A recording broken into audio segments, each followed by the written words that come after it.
Hello, I'm Matt. And I'm Keith, and in this one we discuss new tools, dust extraction upgrades, and there are a few of the usual bouts of ranting as well. We hope you enjoy. So how are you, Matt? Much better since last time, thank you very much. Glad to hear it. Yeah, I took it easy for just over a week, and then it was back to doing the garden room, which was working outside. Well, it's outside-ish, so that was nice, I think, and yeah, it definitely affected me. I was making bad decisions initially, so I kind of had the people talk about the brain fog thing. And I think, yeah, I definitely wasn't firing on all cylinders. But luckily, putting insulation in the wall is not the most taxing of jobs. So, yeah, now I feel fine. So, good. How are you doing? Yeah, I'm okay, thank you. Yeah, I'm a little bit stressed, actually. There's just a lot on at the moment, a lot to do. Struggling to focus in a way.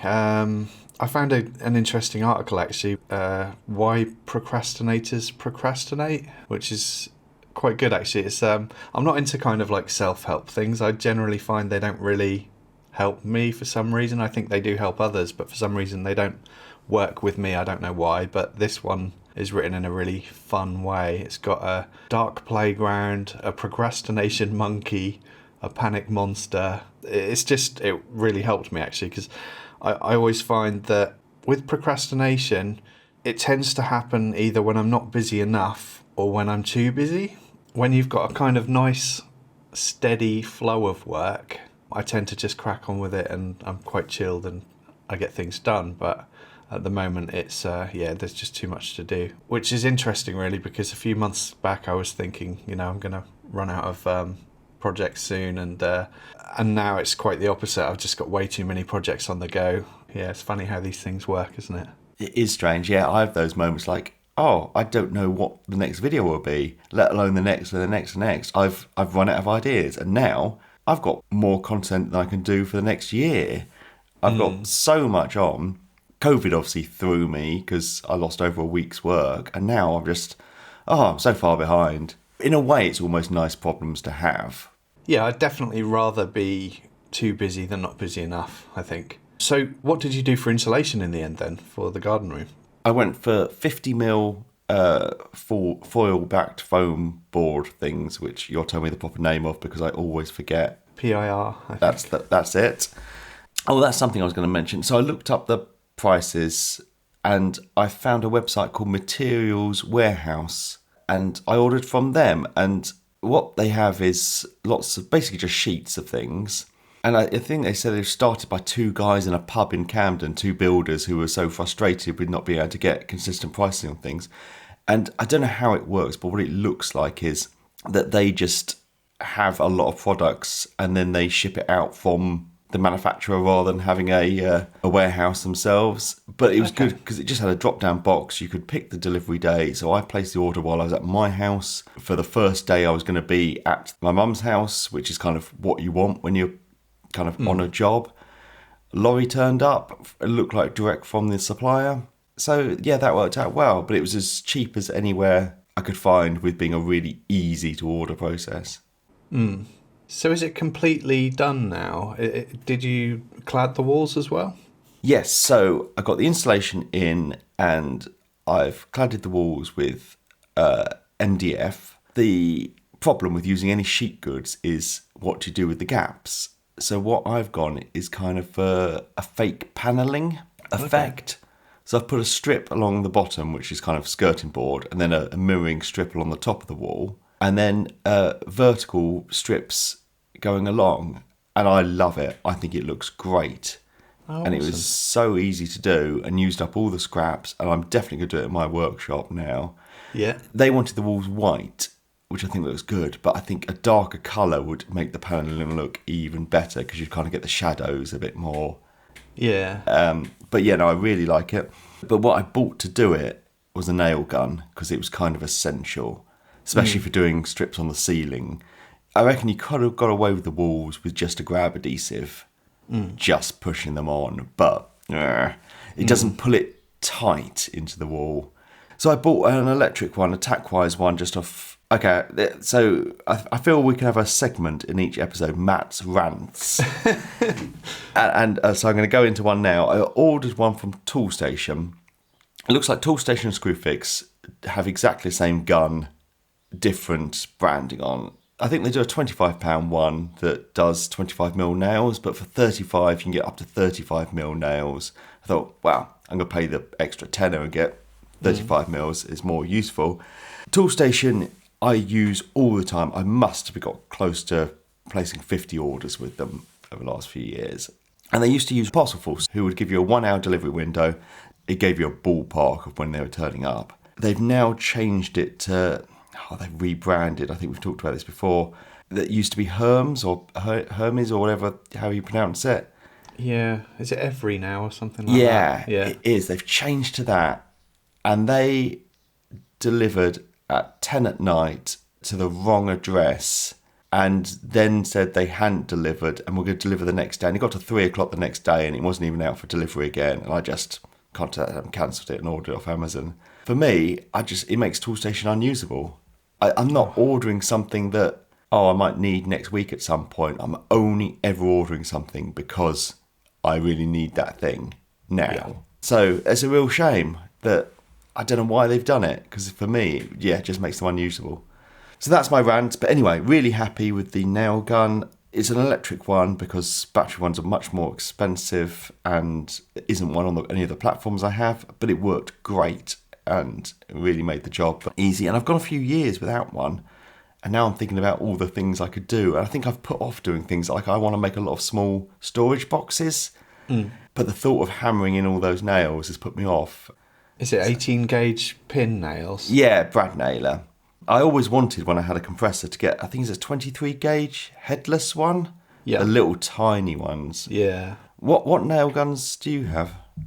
I've got an 18 gauge and a framing nailer, the big chunky kind of, you can do 51mm, 90mm nails, which incidentally I really need at the moment for another one of my many projects at the moment, but I lent it to a friend of mine who's building a shed, so I need to swing by and pick that up at some point.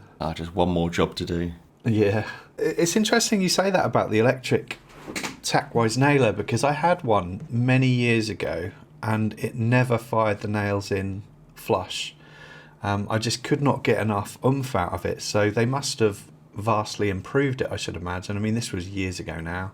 I was the same. I had one years ago, but I bought it off an Amazon warehouse deals thing, which I've had some real bargains off those. Sometimes they're just the box is damaged. Well, I'm going to rip it out of the box and throw the box straight in the recycling. Why do I care about a damaged box? But sometimes there's been a customer return because there's been a problem. And I had one, it never fired. I mean, just literally every other nail jammed, unusable. Right. But this had kind of, some reviews are bad. I think if you have a problem, you're more likely to leave a review than if you had positive. Yeah. But no, it's been really good. But I think it was £80 compared to £35 from Toolstation. But it just got to the stage, well, as you're saying with your time, you're on the job, I'm away from home. That's the bottleneck now. What am I going to do? Lose another day's work? I should have just gone out to Toolstation or Screwfix and picked one up, but it's well over an hour's round trip from the house. And it's just, I think when you've got other deliveries coming, which is always what happens, you can't pop out. And time is money, isn't it? Time is money. And the good thing about those shops is a lot of them do open to 8 at night, so you can go not in the working day. But then, again, if you're a self-employed builder, you don't want to spend your evenings doing the work, do you? This is why we end up working 10-hour days sometimes. Yeah. So no, I'm impressed with the nailer. Bosch have just brought out, I think, a 16 gauge, which it's not the framing nailer, it's not the brad nailer, it's something in between. So I guess you could do, I probably could have put on like the cladding with it. It's probably good enough for that. I don't know. But it probably would have been too big a nail for the interiors, because obviously you've got to fill all the heads to paint anyway, so you want something as small as possible. I actually had a 16 gauge nailer that Hikoki sent to me years ago, and I never used it. I was always using the 18 gauge and the framing nailer. I wonder if it's a good nailer for using for things like fencing projects and stuff like that. I'm assuming you can get the 15 gauge nails galvanized or stainless steel so that they can be used for exterior. I'm not sure. That's what I was thinking, because I kind of feel a framing nailer is overkill for those kind of projects. Yeah, I mean, I used it for the shiplap on my shed, but I think you're right. It's a little bit too much. Yeah, I used it for the shiplap on my, or for the feather edge, sorry, on my workshop that I did. I had a framing nailer. The trouble I found with the framing nailer is I used it for that project, and then it sat in a box for 2 years, and I didn't use it again. Even I think when I built a log store, I could have used it for that, but the thought of getting the compressor out and wheeling it out to the patio and setting it all up, I was like, I'll just use the hammer because it's only 20 pieces or something. What do you use your brad nailer for? I can't think that it's something you use a lot. I've seen you use the framing nailer more. I do use it a lot. It probably hasn't featured in too many of my videos recently, though, thinking about it. Often I'll use it in addition to screws, just to get temporarily held in place and then reinforce it later. But yeah, they are useful for holding things together, as in, if you need to hold 2 bits of wood, you need a hand for that, and then to drive a screw, you kind of need a hand for the screw, and then a hand for the driver, so you need 3 hands, as with a nailer, you can hold things together, and also the pressure you're putting on the head of the nailer kind of holds things together as well. Yeah. So it's a much better 2-hand operation. I'm building some gates at the moment, actually, and I'm going to be using shiplap on the front of the gates, and I'm going to hit those in by hand, I think. I've got 2 1,875mm wide gates, and then one 1,220mm gate, so that's a lot of nails that I need to hit in by hand. So it would make sense to get one for it, but I think I'll just end up doing it by hand. It won't take that long. It'd be a good time lapse on a video. Yeah. Speaking of tools, did you see the video Belts and Boxes channel?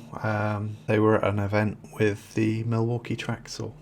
Ah. I was a bit gutted not to have been invited to the event, really. It looked really cool. And the Belts and Boxes video where they basically filmed some of the Milwaukee guys doing presentations on each of the tools and what they do, but the audio was really bad, so you couldn't really hear what was being said, so I didn't really watch much of it in the end. And the Milwaukee belt sander, which I'm assuming I can now talk about. Oh, is that what you got? Yes. So when you were doing your bench top, I saw you using the Bosch belt sander, but it looked like you had a second belt sander as well. I do, yeah. I've actually got 3 now, which is a bit crazy. It's far more than I need, but obviously the Milwaukee one I couldn't use for whatever reason. The Hikoki one is a large... is it 4-inch? I think it's 4-inch wide, so it's good for flat surfaces. So I use that for the top of the workbench, and then I used the Bosch one just because it's a bit lighter for the end grain on the top. I should imagine at a point when I'm told that I can use the Milwaukee one, I'll probably part with the Bosch one, possibly. I had the same Bosch one. I got rid of it when I moved, but it's a really good tool, that, for the money. It is.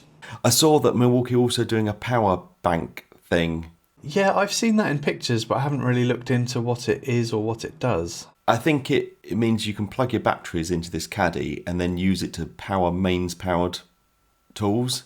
Oh, wow. That's a good idea. I think that's what it is, because that is something I am looking into and probably can talk more about in the next podcast. Interesting. Yeah, I'm trying to sort out some power for the workshop.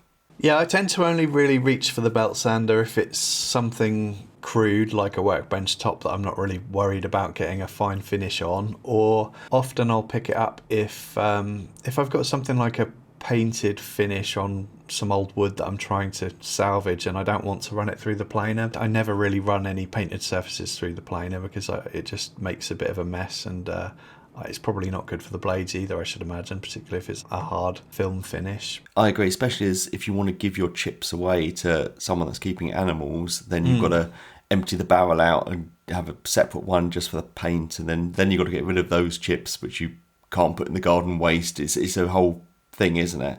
Yeah. Have you seen that Metabo tool that's kind of got the carbide? It looks like a belt sander, but it's got the spinning carbide blades that strips the paint on flat surfaces.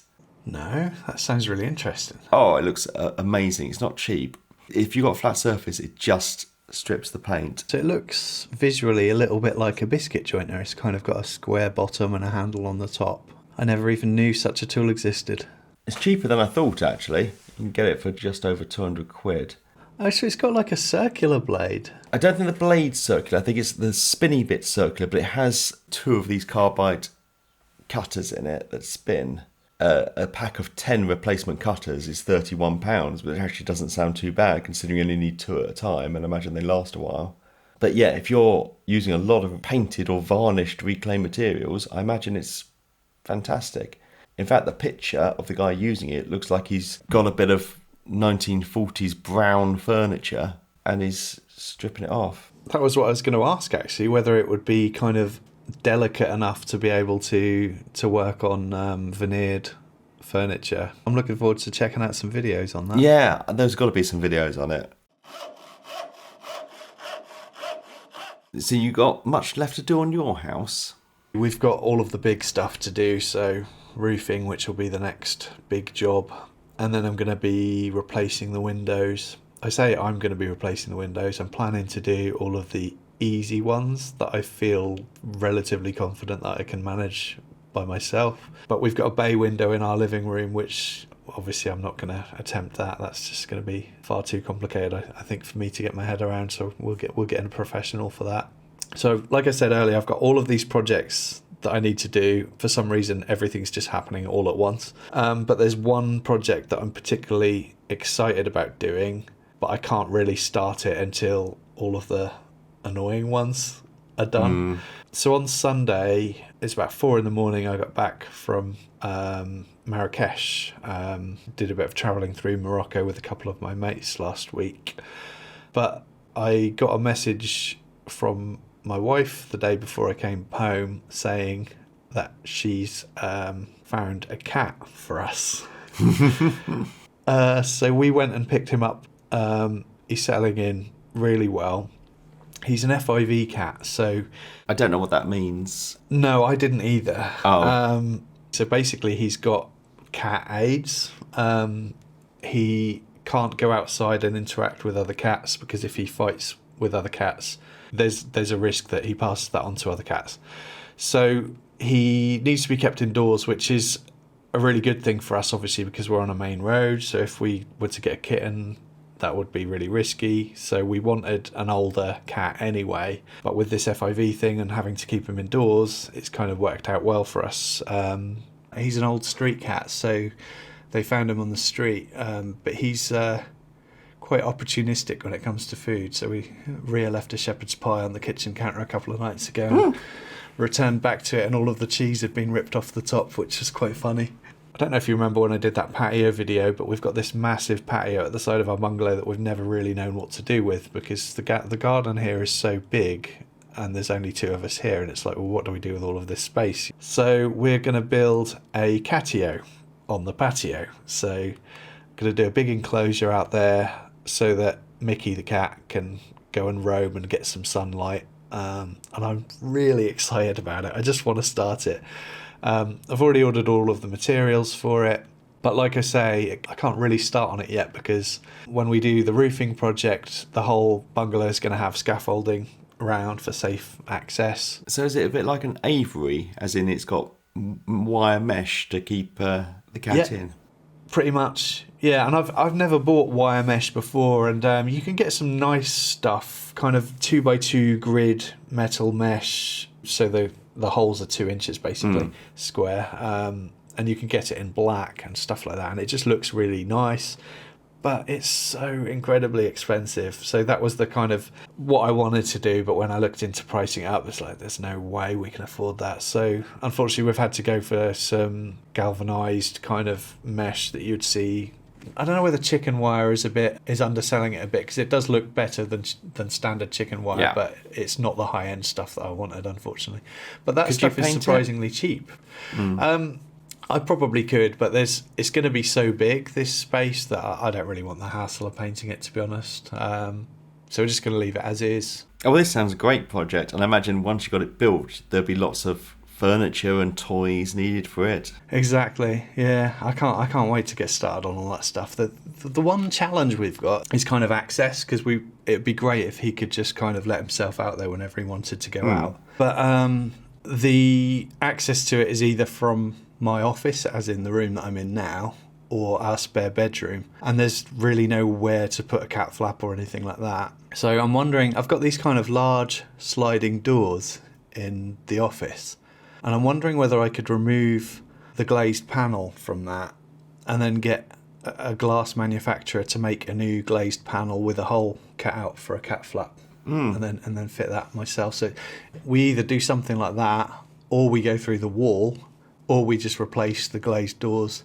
with something new, because they're a little bit rotten anyway. But again, it's all comes down to money and, you know, priorities, because there's so many other things that need money thrown at it at this bungalow. But in the meantime, we could just obviously let him out the door whenever he wants to go out. I guess the cheapest option would be to take the glazed panel out and put a wooden panel in.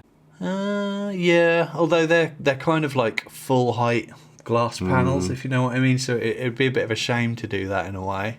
But I guess you could put your own window in the top of a wooden panel. Yeah, I never thought of that, actually. That could almost be a video if you made your own cat flap as well. That could be an option, definitely. Oh, well, congratulations with the new cat. Thank you. And it's just great to have a cat around the house again. And any kind of changes to your life just mean a whole new lot of projects, don't they? Exactly, yeah. The moving house for me has just been, oh, wow, that's a year's worth of projects right away. And actually more. You must still have a massive to-do list of things that you want to build. Hardly started. I mean, it's the workshop. I'm just so keen to get the workshop. Building this garden room has made me want one so much more. Yeah. It's just having the money to do it. The other supplier I used as Travis Perkins, I used again because I hadn't got their app. And again, they've got a drop-down box now. You can pick the day. As the last time I used Travis Perkins was you place the order and then the branch would contact you to arrange a delivery date, which is not ideal. And when I'm at my mum's, there's just no mobile phone signal. So obviously they've got my mobile number, but I receive, whenever I leave the village, you get the voicemail if someone called you 4 hours ago, and then you got to call back and try and... So just being able to pick the date you want is good. And for me, not having to interact with a human, just being able to do it all via an app is just much better. Hello, Matt here. It takes us quite a lot of time to prepare and produce each episode of this podcast, and we'd like to keep putting it out for free. If you enjoy the podcast and you'd like to help, support and shape future episodes, you can find a link to our Patreon page in the show notes, or just search online for Workshop Banter Patreon. Thank you, and now back to the podcast. I got contacted by another TV show last week as well. Did you get an email? I don't think so, no. I forgot what the premise was. It's something about Britain's engineering heritage. Like, oh, I'm interested in that. But it was about getting teams to recreate things. Like, no. I forgot what he's called now. The guy that does the TT motorbike racing, Guy Martin. He's got a lot on YouTube now, but he does a lot of the boat the guy built. And he just had a narrow boat. And he kind of went round the UK, stopping off like at Wedgwood to make a mug and things like that. Like, oh, I love that. I love the kind of industrial heritage of the country. Interesting. But why have you got to make it a competition? Can't you just have a documentary about these things? I would watch that. I don't want to see a bunch of amateurs recreating it.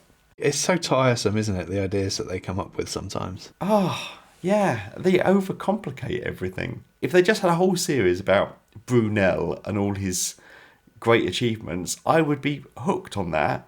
To watch me and you try and build a wooden version of one of his bridges, I have no interest whatsoever. While I was away last week, one of my mates kept talking about this program called Skinwalker Ranch, which just kind of sounded like UFO related stuff like that. Not really something I'm hugely interested in, but he was really singing its praises, so I thought, well, I'll check it out. So I put on an episode yesterday, and after every sentence that anyone says, there's this, like, these sound effects, you know what I mean? These cheesy kind of television cliched sound effects to make things dramatic.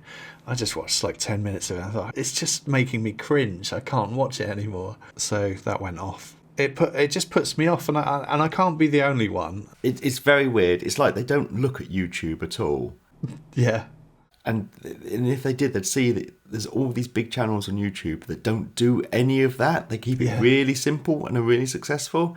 And they go, no, we're not doing that. We're going to go completely the opposite way. And there are some of these small TV channels that do a lot of these classic car restoration shows and things. And they're actually slower paced and they're more like a YouTube channel. And I enjoy those. But yeah, as you say, anything with kind of the sound effect and this cliffhanger at every ad break that isn't a cliffhanger, it just gets tiresome. Anyway, I didn't email these people back. I just have no interest whatsoever. I finally got my dust extractor back after it needed new parts and stuff. Yeah. And I started setting up the Cyclone with a new barrel and everything. I thought one thing that might make the video interesting for both me and hopefully for the viewers as well, is I bought one of the anemometers. Anemometers. I'm not sure if I'm saying that right. So I'm doing a test between my current Cyclone, which is the Dust Commander HD, the new Cyclone, with and without the baffle, just to see how that affects performance. So is the baffle removable? So it's optional? Oh, that's good. I've only had the really cheap Cyclones in the past. Or I don't know if you remember, I had a dustbin that basically has two pipes in it. Yeah. And the separation is amazing on a really simple thing like that. Oh, that's interesting. So also with this thing that I've forgotten what you call it, you can also measure your performance of your extractor over time. So that'd be interesting. Another thing that I think is going to be really interesting to test, which I haven't tested yet, but what is the airflow directly from the source of the extractor? So just unplugging everything and just measuring it from the extractor. And then my longest ducting run and doing it at the other end to see what the airflow performance has dropped by just by having the duct in place. I think that'll be interesting as well. So I'll measure that at some point as well. I think your setup's good because you've got the high volume, low pressure one, which you don't have on any ducting. You just hook up to your table saw or your planer. And those apparently really you lose suction over distance. And the other type are much better on actually ducted systems. But it's weird. We always watch these American videos who don't really have available to them the smaller units. They're basically a big vacuum. So you've got the pneumatic, I've got the Camvac. They're not really available in the States, so they use these massive things, which means they have to have 5 horsepower ones to actually do the whole workshop, when actually I think these other ones are perhaps better.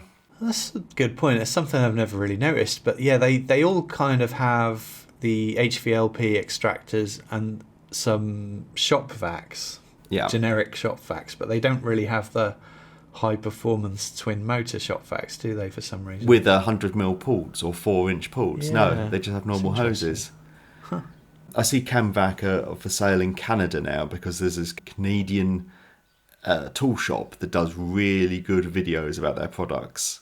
Oh, right. And that's where I learnt this. They were doing a demonstration between the two systems and how one loses, as soon as you put any hosing on it, it really loses a lot of power. My very first workshop I did ducting in, which probably wasn't even on film, because that's what you see, that's what you got to do. You're watching the American workshop tool, you've got to have it all ducted. And since then I'm like, oh no, I'm just going to have several extractors set up for different things. You've got one long run on one wall, haven't you, basically? Yeah, kind of, well, 2 runs, because there's one that goes to the Mitre saw and the belt sander, and then one that goes up over the ceiling to the table saw and just generally for hand power tools. Okay, so is that the table saw crown guard that goes to? Oh, and the crown guard as well, yeah. Oh, so I thought you used your HVLP to do the table saw. I do, yeah, and so both effectively. Both, yeah. So you get good dust collection. What do you use on your bandsaw? Oh, I know the answer to this. You don't. Yeah. You showed that in the last video. Yeah, because you got that little drawer thing. I've never really found an easy way to get it close enough to the extractor to hook it up, so I just don't. And occasionally, if I'm doing loads and loads of cutting on the bandsaw, then I'll hook up one of the either just my old shop vac, which is usually in the house. The trouble, obviously, is that your wheels then just get clogged up with dust. I mean, you saw the state of it when I opened it in that video. It's just dust everywhere. But I'm not convinced that it's highly effective. Whenever I have hooked up an extractor, it hasn't really done a great job anyway. The little professional Axminster one looked like it had great dust extraction, as in it had a port just under the lower blade guards, and you could put a bit of wood in place. I think you cut a slot for the blade, so it kind of directs all the dust directly under where you're cutting down into the port.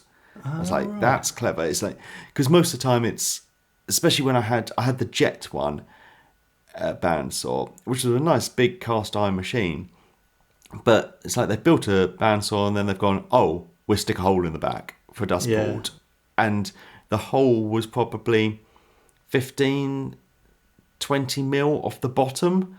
Yeah. So dust would just collect under the dust port, and only when the dust reached a certain level would it be sucked up. But these new Axminster ones, it looks like they really designed it around dust collection.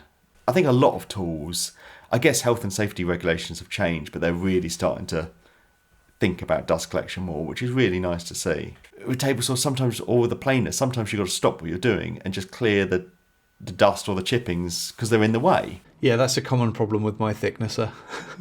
And it's the one thing that really stresses me out about my planer thicknesser. I do generally really like it. It's great at what it does, but the extraction is awful. Really? Because I thought I had exactly the same machine, and I never thought the extraction was that bad on it. In thicknesser mode, it's reasonably good, or it's good enough. It's when I'm in planing mode that I have the issue, because the dust just all seems to congregate on the table beneath. I don't know whether maybe the older Electra Beckham one, maybe the port is slightly different or something like that. I'm not sure. But it just doesn't work well at all. It always clogs up. I think it must be a different design, because I know the blade guard's different design and things, because there'll be a bit of stuff coming out, but it would never block. And you've obviously got a dedicated, decent extractor for it. So what were you using with yours? For extraction? Yeah. I had the canister extractor from CTS, right, which had a 100mm port, but it's just a single motor extractor. Oh, right. And I was running it through a 90-litre dustbin, the 2 pipes in the top, so that must have reduced it, and it was, no problems. That's weird. Maybe I need to look into that a bit more. So your new bench top looks great, and are you happy with having a nice heavy top compared to the MFT? It's been good so far, although I did manage to make a significant track saw cut in it yesterday. So, was it always your intention to cut into it, or was that a mistake? That was a mistake, yeah.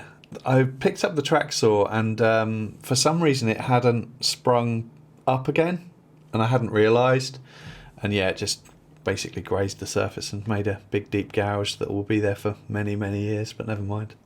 See, with mine, I've got it as a sacrificial top because I just don't want to be precious about it. But then, but mine's only one bit of 18mm ply. So before I went back to the garden room, I knew I'd have a lot of sheet goods to cut down, particularly the insulation boards. So I made myself some sawhorses with some joining pieces that all flat packed, and that worked really well, having a work platform. And it made it so much better. So I'm going to have a video coming up on that. And this is all new tools I got. And the other thing I bought myself after talking to you last time was a fan. The Machine Mark 10 I'm so pleased with it. It's a thing I didn't know existed, and now I've got a workshop. It's amazing. But the one problem is it gets really hot in there because there's only one door at the front. I think if you had another smaller door at the back or something, you could get some airflow through it, but it just heats up in there. So I bought myself an 18-inch fan, which is £35. I didn't realise how cheap they were and how little power they use as well. It's a real game changer getting a fan in your workshop. I don't know who needs to hear that on a hot day. A fan helps, but that's my top tip for the week. So are you running a power cable out for it, or is it a battery one? So this is a bit of foreshadowing for next week. I looked at Amazon do a battery 16-inch one for about £100 that has an internal battery which you charge over USB. £100 is a lot of money considering you can get one that's 2 inches bigger, and instead of plastic it's like chrome. The £35 one looks so much nicer. I was like, wow, that's £65 cheaper. What I fancy is one of these power bank things for the workshop. So maybe I'll save the money and get a power bank. But then I thought maybe I'd start talking to some power bank companies. So yeah, hopefully there's some power bank news coming along, and that might be. I was very keen on the next workshop to be off grid, so that is what I'm moving towards. That's going to be really interesting, that.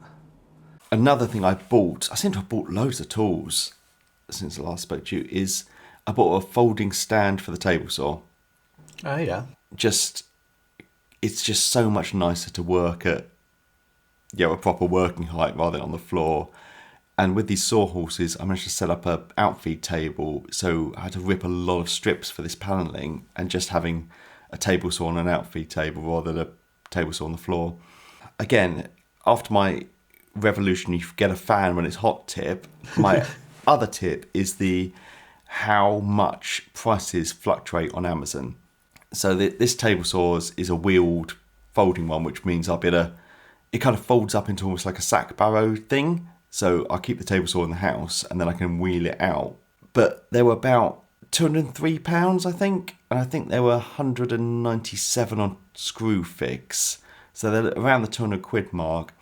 And I've just been watching them, putting them in my watch list on Amazon and kind of checking every day, because sometimes you get warehouse deals and things.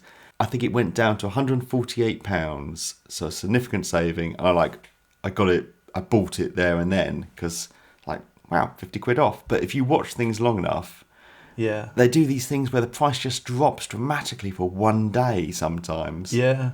Are you aware of Camel? I am not. But I was thinking there must be some kind of price watchy thing, and is that what it is? That's exactly right, yeah. So it's basically a website where you put in the item in the search box and it comes up and you click on it and it basically gives you the price tracking history on Amazon. So you can see kind of the lowest price point and the highest price point. But, always shop around as well, because often Amazon are not the cheapest. Shall we move on to what we've been watching and stuff? I did find someone good on Instagram, and I think I was actually talking about it last time because I'd seen a video about cutting splines into mitres. Oh, yeah. And I think I'd done it before, and I'd made a couple of spline jigs that hold the piece at 45 degrees to the blade, and then you run it through all the way through the blade so you get an even cut. And this guy was doing it that he's just having the blade up higher, but just running the piece along the surface of the table, but not pushing it all the way through to do splines. Like, oh, well, that's why is everyone making all these fancy spline jigs when you can just push it into the blade? I'm looking at his thing. He's German. He's 24. I love it when people put their age on their Instagram. I think it's because 24 is young. Then you must reach a certain stage where you don't put your age. You start getting embarrassed about your age. Yeah, we're definitely at that stage. Paul Katz. He says he's a designer, 24-year-old woodworker, but he has just really good little short videos. One you see spline. He's got beautiful toolboxes he makes. Just a really good Instagram feed with some really nice short videos. I was really pleased to see Jeremy Schmidt uploading again. I think it's been well over a year since he last uploaded a video, and I'd sort of highly urge anyone who's not familiar with Jeremy's channel to check out his older videos, because there's so much good stuff there. His channel is actually called Jer Schmidt, shortened for Jeremy. He's a very technical thinker. I guess he reminds me a little bit of Matthias Wandel. He's got a kind of engineering kind of brain, I think. But he just makes great videos, and this latest video he made was building a steel cyclone.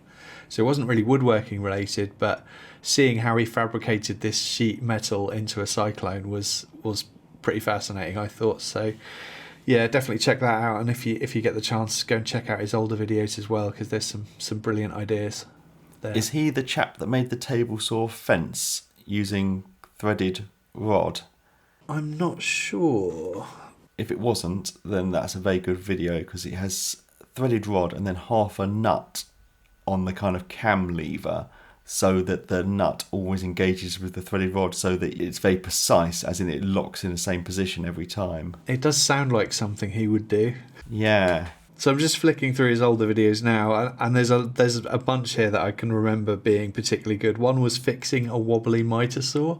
So he had this kind of, I don't know whether it's a DeWalt. Yeah, it looks like a DeWalt mitre saw that had a lot of play in it, and he kind of took it apart and reassembled it with his own sort of wizardry and components to make it smoothly operating, and that was a really interesting video as well. His mobile camera stand was incredible. That was what kind of inspired me to make a mobile camera stand for the workshop as well. Incremental fence positioning. Jer Schmidt, table saw fence with incremental positioning, yes. Yeah. 3.3 million views. So that's obviously a popular video. It's a very good video. I don't recall that one. I'll have to add that to my watch list now. Well, I know that's really something good. of interest to you, but yeah, the trouble is I've watched it, I think, several times, but it involves significant amounts of metalworking and probably welding. Yeah, it's maybe you can make the components out of wood, but yeah, it's a good idea, but I'm not sure it's something I build. But I don't need to now, actually, because I don't have a old table saw anymore. I quite like the fence on the Bosch. It works well. Yeah. That is something that those site saws do particularly well, isn't it? The fences. Yeah, well, particularly the DeWalt and the Milwaukee, I have to say. But the Bosch is pretty good. So is it a similar ratchet and pinion style thing? No? It locks at the front and the back. Yeah. It doesn't slide perfectly, but it's one of those things. I'd read some negative reviews about it, but I've not had any problems whatsoever. I move it to the position that I want it, I lock it, and it works fine. I wouldn't say it's a joy to use like some fences are. Yeah. But it works, and if it works, that's really all you can ask for. It always seems to me like there's a massive gap in the market for somebody just to come out with a cast iron table saw, kind of similar spec to mine, so reasonably well made, but implementing some of the stuff from site saws, like a riving knife that's adjustable in height, a fence that locks at the front and the back, and an insert that doesn't need to be screwed to the table. Yeah. Do you know what I mean? They're basic things, and if you could implement those on a relatively basic cast iron table saw, I think you'd have a winner, wouldn't you? A blade shroud with a dust port at the back. As in, a job site table saw, if you don't have any dust collection on it, all the dust still flies out the back through the dust port. You don't need much suction. It's doing the job for you. I mean, some people just put a bag on the back of them. Yeah. As with a cabinet saw, all the dust kind of just falls down into it because it's got a pipe that comes out the back that then wiggles down to a port somewhere. Yeah. Why is the dust... It wants to throw it out the back. Why is the port not there? Yeah. I was reading, I think it was a thread on the Woodworking UK group again on Facebook about, again, Ben at Hugh and Orr. He sealed up all of the inside of his Wadkin table saw with aluminium foil tape, just to kind of direct the airflow from where the blade is to the dust port, so that it's not sucking air from every other little orifice in the cabinet. That's something that I need to look into and probably do as well. But you shouldn't have to do this kind of stuff. It should just be done for you. Yeah, especially on modern saws. Yeah. I imagine the other Axminster ones that cost £3,000 are better, but that's a lot of money, isn't it? Yeah, the one that Sean Evely has looks like it looks similar to mine, but it's got a far superior fence, and it's got all of these other bells and whistles that I could only dream of. Yes, I mean, for the cost of the saw, I could probably build a workshop. Yeah. If you're using it every day and you're professional, then you can justify these things, but I can't. No, me neither. Thank you for listening. You can find Keith on YouTube by searching for Rag N Bone Brown, and me by searching for Badger Workshop. We have a Patreon page if you'd like to help support us in making future episodes of the podcast. Link to that in the show notes. And we have a Workshop Banter Instagram and Facebook page if you'd like to get in touch, which is @Workshop Banter, all one word.